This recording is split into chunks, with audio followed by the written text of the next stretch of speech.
Alright, welcome back everyone to today's market recap. Now today I'm actually going to be reviewing the market for both yesterday and today. Today is the 13th of December, but I'm also going to be reviewing the market for the 12th of December, so both Thursday and Friday. And there's a lot of interesting things to review. We actually had a ton happen, a ton of trades you could have taken. I took a ton of notes, so stay tuned. This is going to get good. It's going to get exciting. You're going to see something like this and a couple other really good trades. So sit back, relax. It's going to be like a full-length movie today, but that makes it exciting. So sit back and just relax and take some notes. So with that, let's talk about what happened. So starting out, I'm actually going to pull up my notes just to make sure I have everything. Starting out, we had this SMT, as we said in yesterday's video. We had this SMT, and then we filled this 6-hour gap. And I talked about all this in yesterday's video, but this is where we left off, right? And we formed this buy model going up to this high. So from here, actually something I didn't mention in yesterday's video is you could have actually, using CRT, which is something I just made a video on today, go check that out. But using CRT, using this candle as like your range, reacting off of this key level, once you get this candle closure back inside, you can anticipate this next candle on the 12-hour to go up and run the other side of this candle here. So you can anticipate using CRT this next candle, which is pretty cool. So same thing here, right? This was another 12-hour CRT where you get a candle close back inside the range, and then you can anticipate this third candle to deliver to the other side, or at least the midpoint. So pretty cool how that works. And so anyway, let's get into the actual price action for yesterday. So going into the market, I noted that we had this new day opening gap, and we also had this breaker block. So these up close candles right here are a breaker block. And so to me, going into the morning, I figured the market was drawing down to this giant fair value gap here, overlapping with this new day opening gap. And it's actually really interesting because everything that happened in the market on Thursday, I said exactly what was going to happen every step of the way. I said we had the new day opening gap. I said we had this 15-minute fair value gap in discount of this breaker. That's your Reaper fair value gap. And check this out. Guess the first place we react. I said we might get a fake low in the Reaper fair value gap, and then we might get the real low in the new day opening gap. I said all of this. You can go watch it back. I actually put a live clip of me saying this in the Discord, which is kind of crazy, but we left this data high here. And so throughout all this, I'm like, I could see us forming a buy model, making a fake low in the Reaper, and then going back into the new day opening gap and forming the real low before eventually going back and taking out the data high. I said all of this in the video, in the live stream. You should go watch it. I cannot believe that I said everything that was going to happen, but I said exactly what was going to happen. It's honestly kind of surreal. And so we get this amazing looking market maker buy model where the low is formed in this new day opening gap. And then your entry would be on either the 2-minute inversion here or the 1-minute inversion. So you can see this is clear. This is clear accumulation. You can tell when the market's consolidating because price action looks like crap. If it looks like this, then you know the market is just in a consolidation. So understand that the market is going to switch from different conditions, right? In this phase, it was accumulating, consolidating, and I took some bad trades in here, and big lesson learned from yesterday is just no more trading when the market is in consolidation. And even this is, I would consider consolidation, and you got to be able to recognize that. Like, there's a difference between this aggressively moving in and out of a new day opening gap versus this. There's a big difference. And then this is really bad. So just understand that all of this right here was a giant consolidation or an accumulation range, and it's just not where you should be trading. So at this point, we get that move down into that new day opening gap, and you get your 1 minute inversion right here. You get a close above this old 1 minute fair value gap. This is where I personally entered, and I did take this trade up to the data high. This was a 3-to-1 risk reward trade. Unfortunately, I did take some losses in this consolidation, and that was a big learning opportunity for me because I'm not going to be trading in these consolidations anymore, especially because I knew that this was probably going to be a fake low. My idea was I thought we were going to go back and run that fake low. So I should have just waited for us to go back and run that fake low. What I was trying to do was I was trying to take shorts down to this low. And like I knew we were going to go run that low, but like when the market's in this consolidation, you can't anticipate when it's going to maybe you can if you're really good, but for the most part it's hard to anticipate when it's going to break out, right? So you really want to wait for it to take out your low, get some manipulation. You can see this is clear manipulation right here. So here's your manipulation. And then you have your distribution up to that data high. Now, you also have low resistance liquidity here. So I'm going to mark that out right here. There's your low resistance liquidity. And the market goes and cuts through that right away. But this was also a 2-minute inversion. This was also a 3-minute inversion. You could have taken any of those. I personally took the 1 minute because we had good momentum and there weren't any external gaps here, and we just had the low resistance liquidity. So I thought this was excellent, amazing trade, and we went right to that data high. One of the most prettiest trades I've seen in a long time. Now, you could have taken all off here. That would have been perfectly acceptable for a 1.38 to 1 if you just wanted to get the easy. This would have been like, honestly, like this would have been like a 90. I would probably say up to this LRLR on these equal highs, I'd probably say this is like a 95% chance. You know, like you can just, you know what a good trade looks like. This is a good trade. Clear AMD. At the very least, we're going to go run these equal highs. I mean, look at this accumulation range. So it's just, it's a lot of chart time. It's a lot of understanding the market. And yeah, you can see how this was a very, very obvious buy model up to this data wick, this news event. All right, so that was the main trade from yesterday. There were a couple other trades within here. I might cover them at the end. I took some couple losses in here just because I'm still gaining experience, but like this is just like bad price action, and I should not have been trading, and I know that. So with that, I do want to talk about what happened today, and let me make sure that I covered everything actually. Yeah, that was most of everything from yesterday. So then going into today, so we got that buy model off of that new day opening gap. We actually come back down and sweep those lows again, react off that new day opening gap again. That would be in the evening. I didn't look at the market at all in the evening, but during this time, you'll note that we had actually had an SMT with this high, right? So that was the first SMT, and then we get another SMT. So a three highs in a row, all SMT, with each other. Something like this, where SMT, SMT, SMT, and then SMT. And so you wouldn't have seen that these two highs had an SMT going into the morning on Friday, but you would have seen that these had an SMT. So you would know that there would possibly be a move down that could be coming. So, okay. And as well, understand that we had hit that 2 to 2.5 standard deviation. So if you measure out, I guess I haven't talked about this yet. I took notes on this, but I didn't talk about it yet. If you measure out the manipulation move into this 6-hour gap here, you can see we hit this 2 to 2.5 standard deviation. Let me turn off the new day opening gaps. It's kind of getting a little messy. Let me turn off this and this.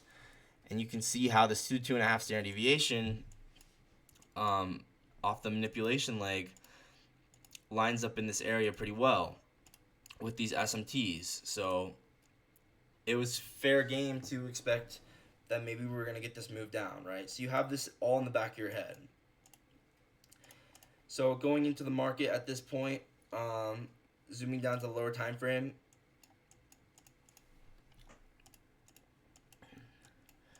we actually, so we're within this 2 to 2.5, remember. Right here, we actually had a 1 hour fair value gap. And just understand the lower time frame context. Just because we get these SMTs right now doesn't mean we're immediately going to dump. So just understand that as well. But we had this 1 hour fair value gap. And I'll get to the trade in a second. Hang on. I got to record this. FBG3.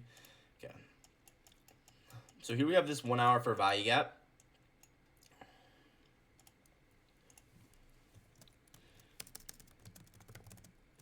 So here's that, and then you have a pretty obvious just accumulation range right here. So it's all about detecting like where's the accumulation range. This is actually a big deal in trading because this is where all the liquidity was generated, right? If you can understand that, you're going to be ahead of 90% of other traders just from understanding that. So there's your accumulation. You can see the market went down, manipulated down into this 1 hour fair value gap. And at this point, right, your head needs to be thinking, okay, what's going to happen here? We just hit this hourly key level. What's going to happen here? And once you get these candle bodies moving like this is essentially like a 5-minute CRT, right? Like you could treat these as kind of like this is like a CRT where you get close back in the range. You can expect what? Boom. Delivery to the upside. So kind of like a 5-minute CRT here. And yeah, at this point, once this 5-minute candle, let's see where it is. Once we got a 5-minute candle close above this breaker block, once we get a 5-minute candle close above this up close candle, this confirms this candle to me as a breaker block. So you can actually enter right here, and this is totally valid for breaker block setup, where you just enter right here on the close above the breaker, stop loss below the breaker. And if you want better RR, remember you can wait for a retrace. So you could have got better RR on a retrace. Could have got really a good RR, but I would most likely I would just enter here. Wait, I'm trying to figure out what I would have done. Hang on a second. No, I think I might have waited. I would probably wait for the retrace a little bit. Let's see here. We have a breaker. So this is the breaker block, right? The breaker block gets validated here. And we have clear A, M, possible D, right? And you have very good low resistance liquidity. So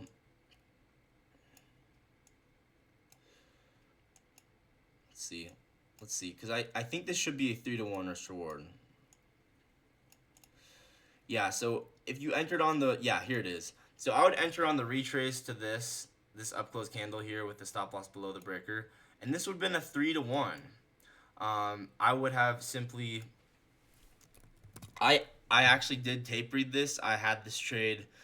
I would have taken this trade on one of my accounts. I was watching it happen. I didn't. Unfortunately, I didn't. I'm trying to think of. Unfortunately, I wasn't logged into my accounts, so I didn't get to take it. But you can see within this next minute, we go and run that high, and that's a 3-to-1 risk reward trade. As well, you could have taken it like this. This would have been a 1.8-to-1 risk reward trade. And if you're very aggressive, so you can actually measure out. So the manipulation move, right? This final manipulation move down into this gap here, and you can see how when you measure this out, you get the 4 to 4.5, perfectly marking the top. So at this point, I'm like, okay.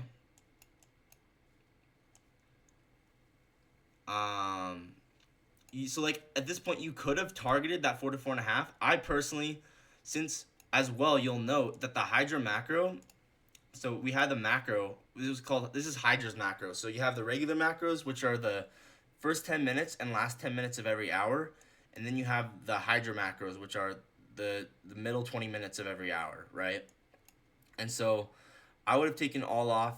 And if you don't know what a macro is, it's like basically like when you can expect the big moves to happen, right? So anyway, since we had the macro end right when we took the high of the low resistance liquidity, I would just take all off here, and that would have been yeah, a 3-to-1 trade. But imagine you did hold to this 4 to 4.5 standard deviation. If you're like, I mean, I wouldn't do that, but maybe if you're really experienced, you could do this, and wow, that would be a 8.5621 risk reward trade. So crazy stuff. But like I said, since the macro was ending, I would have taken all off there. At this point, we left London and Asia's lows over here, and we still had those SMTs. And so it's important to keep all that in mind, that because we have these SMTs, and as well the market hitting this 4 to 4.5 standard deviation is kind of showing its hand, like, hey, good chance we retrace here because we hit that 4 to 4.5 standard deviation. So you can see London and Asia's lows are all the way down here, and then we also had this new day opening gap, this giant gap that the market left from overnight. This was like one of the biggest gaps I've ever seen form overnight. This happened, it was like 100 points last night. And when this happens, the market's probably going to draw back to it at some point. And you can see the market did end up drawing back to it. But also Asia's lows and London's lows were draws as well. And you can see we ended up drawing back to all of these areas. Let me mark out the new day opening gap so you can see that. We ended up drawing back to all these areas. You can see that here, and yeah, maybe you could have caught a trade in here, but at this point I wasn't really 100% watching the market at this point. But you could pretty clearly tell the market was drawing back down to London and Asia's lows at that point. I'm going to go over a trade that wasn't so good that I took in the afternoon, and I honestly wish, I think it was fine, but if I were to take this, if I was in the same position again, I would not take this trade, right? So this is what I saw. I saw that we took out London and Asia's lows, and we got this inversion back to the upside right here. So when this happens, I see this really good inversion within 5 candles. I'm like, okay, I can see it's going higher because we just swept out London and Asia's lows, reacting off the new day opening gap. But I have to realize, like, the market's moving based off of like highs and lows. There's not any good highs and lows to target here. The nearest one's up here. And to be completely honest, I wish I saw this new day opening gap before I entered the trade, because I probably wouldn't have taken it if I saw this, because you're probably not going to make it to this high if this new day opening gap is in the way of this high. And so anyway, I ended up, so this trade I took, I ended up, let's see here. So I actually ended up taking profit at the new day opening gap, and what I did is, instead of entering on the actual inversion, because that would be like pretty bad risk reward, right? It'd probably be like negative risk reward. I waited for the retrace back into the BPR here, and I entered here, and I genuinely thought I was gonna get stopped out. But then it went and hit TP and hit that new day opening gap. If I was to retake this, I would not take this again, just because there's simply from liquidities, like the point of view of liquidity and understanding, like after we just had a giant expansion, the market's probably going to consolidate. And you can see here that it should have been obvious to me, like at this point, that the market's probably consolidating. It should have been obvious. But another reason I liked it was because there was SMT here. But my new rule is no trading in consolidations. You could tell it was probably going to be a consolidation because, once again, we hit our target. We hit London and Asia's lows. So the market's probably going to chill out for a bit. Just understanding that was a critical thing I should have understood, and I did not understand that. So I will get better and keep getting better at trading. But it was smart to take profit at the new day opening gap because I originally was shooting for this high, and then I realized, oh shoot, the new day opening gap's here. I'm just gonna take profit there, and that was a good idea. So you can see how like understanding where these are will really enhance your trading, right? And so then the market went into consolidation. And I took another trade in here, but once again, I should not have taken it because the market was within this consolidation, and I should have known not to take the trade. Because the market, you can just tell when the market's consolidating, especially once you hit a major target like this, that the market's probably consolidating. So, okay, I think that about covers it. Yeah, I could cover the trades in the consolidation that I took, but if you want to see those, go look at my journal. They weren't that good. Just understand, don't trade in consolidations. Wait for the market to start showing its hand and reacting off of key levels and having good price action. So with that, I hope you guys enjoyed this video, and I will see you guys in the next one. Bye.